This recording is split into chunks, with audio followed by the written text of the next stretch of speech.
La presencia de los europeos en los territorios colonizados implicó el control político, social y cultural, así como el sometimiento de los pueblos colonizados a los intereses económicos de las metrópolis. Al principio, la administración local de los territorios coloniales estaba a cargo de las compañías privilegiadas de comercio, que recibieron amplios poderes, pero que al poco tiempo el Estado asumió estas funciones. Si bien hubo sistemas de control colonial muy variados, los más frecuentes fueron las colonias, los dominios, los protectorados y las concesiones. Las colonias, en ese estricto sentido, eran aquellos territorios donde la población nativa estaba totalmente sometida a la potencia colonial, que implantó un gobierno y una administración totalmente europeos. El poder de la metrópoli se ejercía por medio de un gobernador, un sistema que predominó en África y en parte de Asia.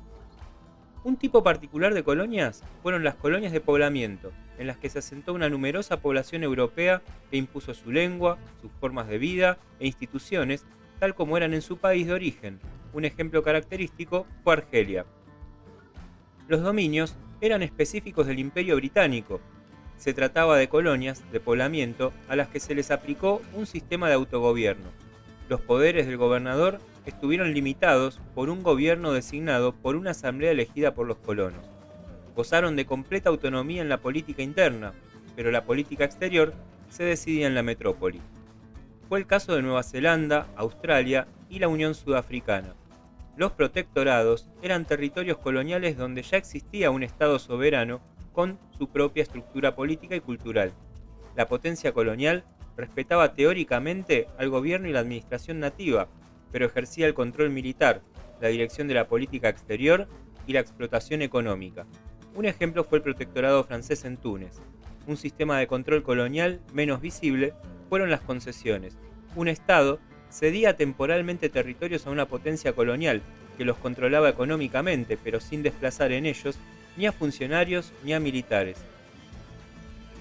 Aun cuando la mayoría de los territorios en África fueron colonias, no todos fueron gobernados de igual modo. En términos generales, podemos hablar de dos formas de gobierno colonial, aunque muchas veces aparecieron combinadas: las del gobierno directo, utilizado principalmente por los franceses, y el gobierno indirecto, o administración conjunta, preferido por los ingleses.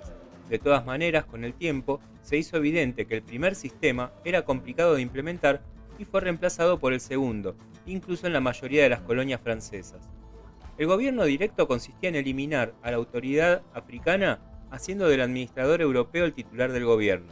Este sistema incluía la idea de asimilación de las poblaciones locales con las europeas. Cuando los dominadores vieron que la asimilación y la administración directa habían fracasado, comenzaron cada vez más a adoptar el gobierno indirecto. En efecto, y debido a las dificultades del gobierno directo, poco a poco los administradores coloniales europeos emplearon a las autoridades nativas como aliados a través de los cuales sus demandas podrían ser impuestas a las poblaciones africanas. Entonces, si bien en el vértice del sistema administrativo se encontraba un gobernador europeo, el resto de las autoridades, en un gran porcentaje, era de origen nativo.